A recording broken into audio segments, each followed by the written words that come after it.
Kalian pasti punya temen deh yang kalau lagi ketawa tuh suka mukul orang gitu.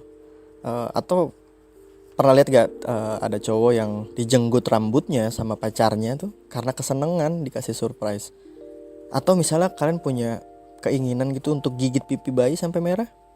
Nah, ketawa sambil mukul orang, menggigit bayi sampai pipinya merah, meremes boneka kesayangan, atau menguul-uul hewan peliharaan tuh sebenarnya kan perilaku kasar ya. Tapi perilaku itu tuh dilakukan ke sesuatu hal yang dianggap lucu gitu. Nah, perilaku-perilaku itu biasanya disebut sebagai cute aggression gitu.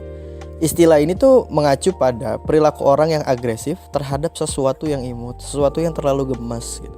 Perilaku agresi ini tuh hanya akan muncul jika tingkat kegemasannya sudah mencapai sudah gemes banget lah. Udah nggak bisa lagi dijelasin, sudah terlalu gemas. Kalau sekedar imut tapi nggak imut banget tuh ya nggak akan muncul perilaku agresi ini gitu.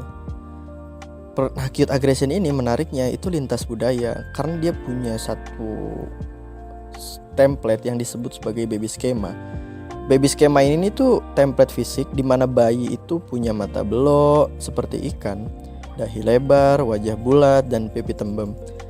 Nah, semuanya itu tuh adalah baby schema, template baby schema. Makanya kenapa kereta api yang sebenarnya terbuat dari baja itu bisa jadi lucu ketika dibentuk jadi Thomas and Friends. Atau mobil balap yang harusnya maskulin bisa jadi gemes ketika dibuat jadi Lightning McQueen. Atau robot yang terkesan modern itu akan jadi imut banget ketika diubah jadi Doraemon. Nah, cute aggression ini tuh bebas gender juga, mau perempuan mau laki-laki sama-sama bisa mengalami cute aggression ini. Nah, fenomena cute aggression ini itu salah satu contoh dari bentuk dimorphose ekspresi emosi.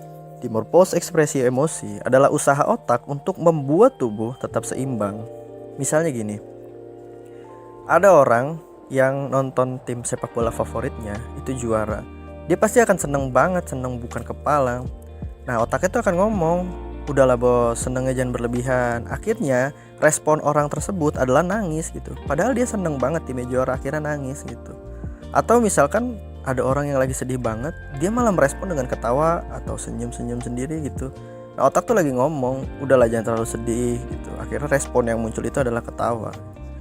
Nah, itu juga dalam fenomena cute aggression, sesuatu template itu kan sangat gemes banget. Nah, otak itu pengennya imbangin rasa gemesnya itu agar tubuh itu nggak lumpuh. Makanya yang dimunculkan perilakunya, responnya adalah perilaku agresi.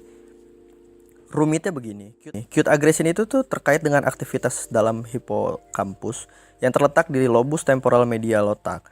Respon positif akan muncul ketika melihat sesuatu yang lucu. Dopamin, serotonin, dan oksitosin semuanya dilepaskan selama situasi yang menyenangkan. Sedangkan CTH, ACTH, kortisol, adrenalin, dan noradrenalin semuanya terlibat dalam sisi agresif respon. Nah, pas terkena rangsangan nih, emosi yang dialamin itu mengaktifkan amigdala di otak. Akhirnya mengaktifkan hipotalamus yang pada gilirannya akan melepaskan CTH yang bergerak melalui infundibulum untuk mengikat reseptor yang memungkinkan pelepasan ACTH ke dalam aliran darah yang berikatan dengan reseptor di kelenjar adrenal yang akan melepaskan kortisol, adrenalin, dan noradrenalin sebagai respon stres. Respon positif ini berpasangan dengan respon stres karena tubuh berusaha untuk mencapai tingkat emosi homeostatis di samping keseimbangan fisiologis lainnya. Sederhananya tuh ya, otak pengen kita seimbang aja, prinsip homeostatis itu. Jadi kalau kita terlalu senang, maka otak tuh udah akan memberikan respon yang bisa menyeimbangkan. Makanya bisa aja seneng, respon yang ditimbulkan justru malah sedih, malah menangis gitu perilakunya. Atau dia terlalu sedih, malah responnya malah ketawa atau senyum gitu. Nah, begitu juga cute aggression gitu. Itu salah satu bentuk usaha otak untuk bikin tubuh tetap seimbang dan tetap memegang teguh prinsip homeostatis.